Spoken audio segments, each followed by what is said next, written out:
The 13 British colonies. It's a great place to start in American history, considering that it's where our country started. Most of us come into this class having some knowledge of colonization, whether you studied it in fifth grade, if you were at Country Day, whether you studied it at a different grade level, sixth or seventh grade from a different school.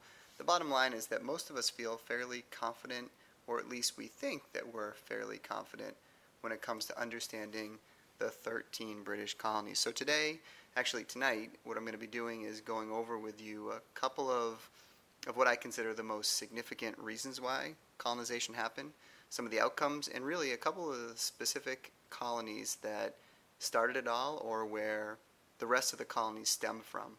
So this is going to be broken down to basically two parts.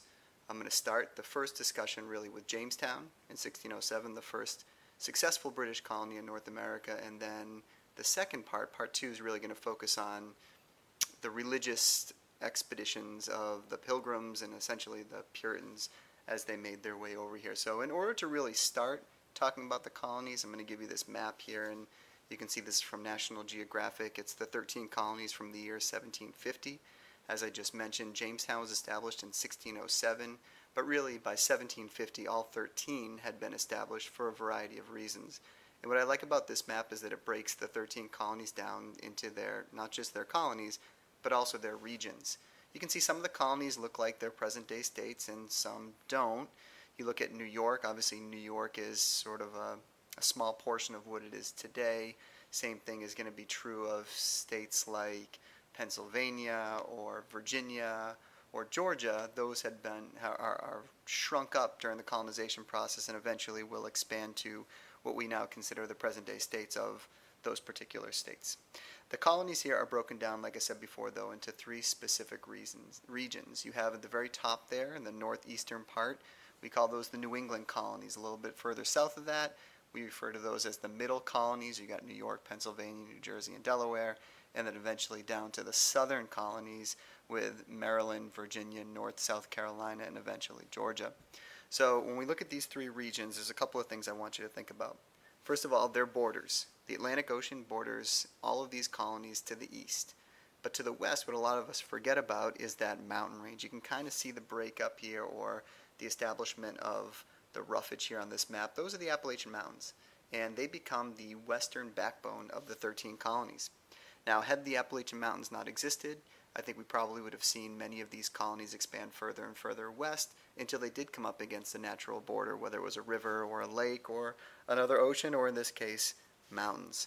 So that's going to be sort of the geographic look at the 13 colonies, but I also want you to think about their differences as far as politics, the social aspect of the different colonies, as well as the economic reasons why these colonies were established or why they were broken into regions. The New England colonies up here, like I said before, they don't have those long growing seasons. They don't have rich soil. Their soil is actually pretty sandy and rocky, and as a result of it, they don't become agricultural. Actually, what they do to make their money in these New England colonies is they fish. They use a lot of whaling, oil, and blubber to sell and manufacture. They do become manufacturalists, especially as we get closer to the Industrial Revolution in the early 1800s. But early on, they are not going to be the same type of colonies as the southern colonies here. They're not going to make their money the same way. Those southern colonies are going to be very agricultural.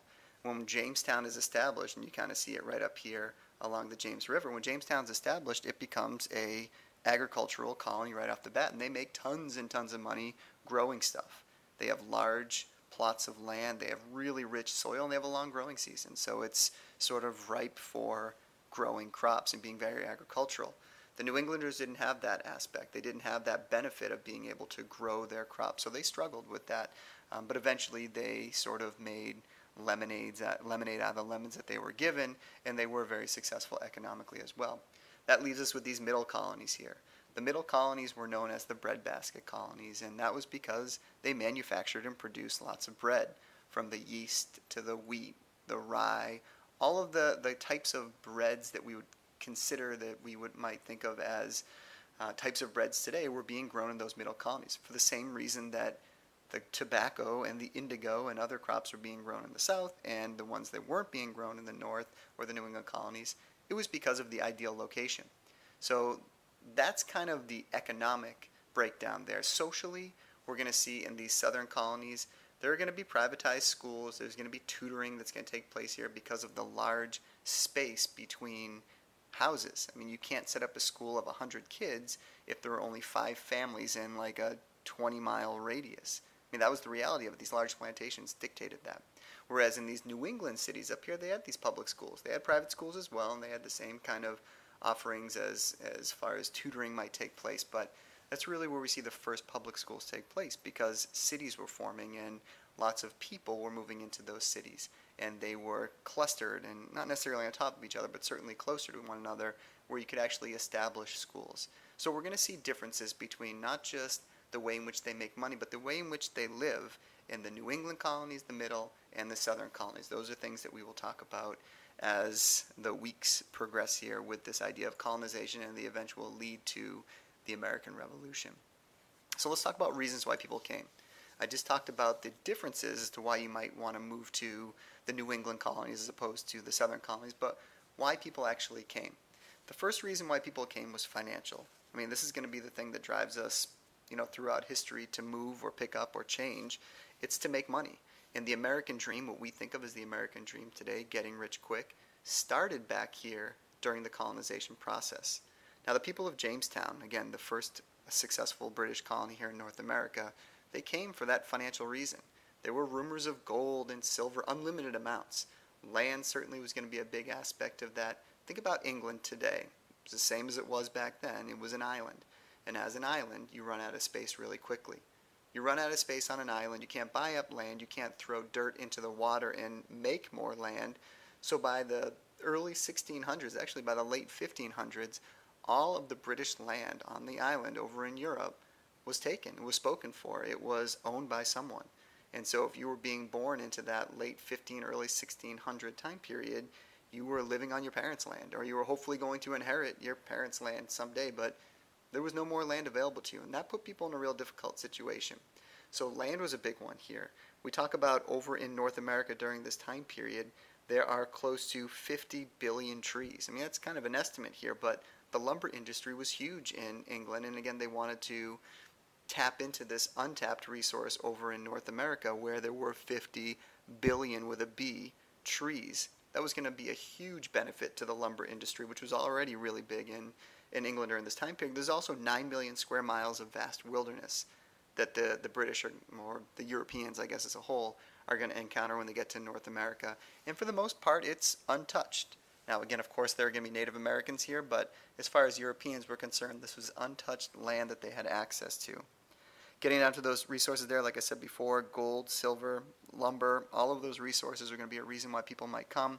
And then this last one up here, it's kind of, I guess, strange, maybe a word that we don't use very often today, but it's a system that the British kind of followed in England during this time period. It's called primogeniture. And primogeniture was that the firstborn, you see the word primo there being first, the firstborn male in every family inherited everything. They didn't divvy up land when your parents died. They didn't divvy it up amongst your 10 siblings. The firstborn male in every family inherited everything. And as a result of that, if you were the 4th or 5th or 10th born son in a family or a daughter in a family, you had no chance of inheriting anything. Now again, with land being as scarce as it was, your only chance of gaining land was by inheriting it. So if you were the 4th or 5th born, like I said before, and you were a male, you really didn't have a whole lot of opportunity unless all of your brothers died ahead of you, you would somehow inherit that land. So it just wasn't a good situation for you if you were not that firstborn male. So in the colonies here, that system didn't exist. And because it didn't exist, it allowed for those 2nd, 3rd, 4th, 5th born sons in a family to actually get their inheritance, get their land. The second reason why people actually moved to the colonies was a religious reason. Now, most of us have heard of the Pilgrims before, but it wasn't just the Pilgrims that were being persecuted over in England during this time period. You might remember back to last year's history. If you were here in 7th grade, we talk about that Protestant Reformation. And during the Protestant Reformation, King Henry followed after Martin Luther, and King Henry basically created the Church of England, which we call today the Anglican Church.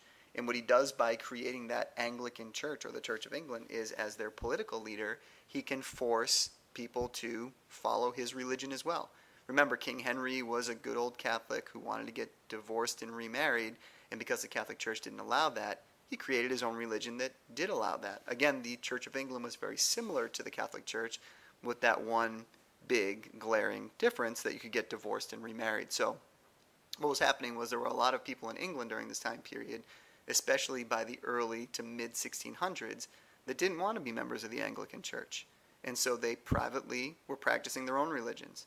So we're dealing with pilgrims, yes, but also Puritans, other forms of Protestantism, whether it was Catholics as well, or Jews, or Quakers, you name it. If you weren't a member of the Anglican Church, you were being persecuted, and that persecution came in the form of two things: jail or death. Actually, there's probably a third in there. You probably could be fined too or slapped on the wrist, but jail and death were certainly two of the harsh punishments that you could face if you were rebelling against King Henry, or really, at this point, the Church of England. So that's why a lot of people left as well. So financial or religious reasons, that was basically the two major reasons. I'm sure you could find other ones if you really dug deep, but those were the two major ones that why people left in the first place. So let's talk about Jamestown. 1607, Jamestown's established, and if you kind of look at this map here, you can see it is in present-day Virginia. And there's a reason why it's not located right along the coast here, a nice beachfront property. They take their ships a little bit further inward here, the British do, and they land up the James River. Now, nothing's named at this point, but as you can guess from the name Jamestown and the James River, the king at this time was King James I. And because King James I was the king at this time, and because the Virginia Company of London, which was the charter group that was taking all of these explorers really at this point over in 1607 to Jamestown, because they wanted to pay tribute to their king, who had basically given them not just the right but also money to travel over here and establish the colony of Jamestown. They wanted to pay tribute to him, so they do that in the form of naming something after him. It's a real cheap way to give credit or to appease someone who has given you something. You don't have to pay them back necessarily. You can pay them in sort of acknowledgement. By calling it Jamestown, that was acknowledging King James. So the Virginia Company of London was the name of the company that actually establishes Jamestown. Of course, that's where we're eventually going to get the name Virginia. Now, it's not the first attempt in 1607. It's not the first time that the British try to colonize North America, but it's the first successful time. Some of you guys may have heard of a colony called Roanoke. We refer to it today as the lost colony of Roanoke because Roanoke disappears. In 1585, a guy named Sir Walter Raleigh sets forth kind of with the same idea as the people of Jamestown to establish a British colony and to get rich quick. But in 1585, Sir Walter Raleigh has all sorts of problems. Now, like I said before, we don't know all the details, but we do know that the city was there, or the colonists were there for a short period of time, and then they were gone. So whether the Native Americans came and attacked them, whether they starved to death, whether, I don't know, they all jumped into the river and drowned, who knows what happens to them, but they do disappear. So let's get back to Jamestown here. From 1607 to 1609, roughly, there were about 500 settlers that occupied Jamestown. So it's a relatively large number. It's not just 20 people at a time. It's a relatively large number that established themselves here on the coast. And the reason why they choose the James River and kind of travel up here is because the Spanish had traveled up and down the Atlantic coast here, sort of staking it as their territory. And the British knew that, and so they thought they could sneak in here a little bit, not too far in, but still have access to the water, still be close to that Chesapeake Bay right here. It might be a good location for them. Unfortunately, it was swampy.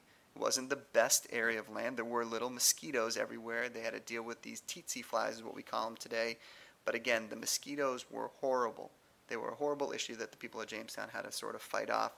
But again, they're on the water. They're away from Spanish view. It became sort of an ideal spot, at least they thought at the time, for them.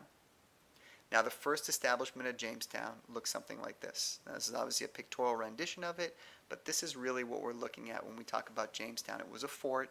It was triangular shaped. Now, the people of Jamestown were no fool. They realized that there were Native Americans out here. They just didn't know where or how many or whether they'd be friendly or not, but there's a reason why they set up a fort. They know that they're going to come up in contact with these Native Americans, and the contact they have with them may or may not be friendly. So they're going to err on the side of, hoping that if it isn't friendly, that they'll at least be protected. So I'm going to take a break here. We'll continue with part 2 momentarily. You're going to have to click on part 2 on that screencast-o-matic section.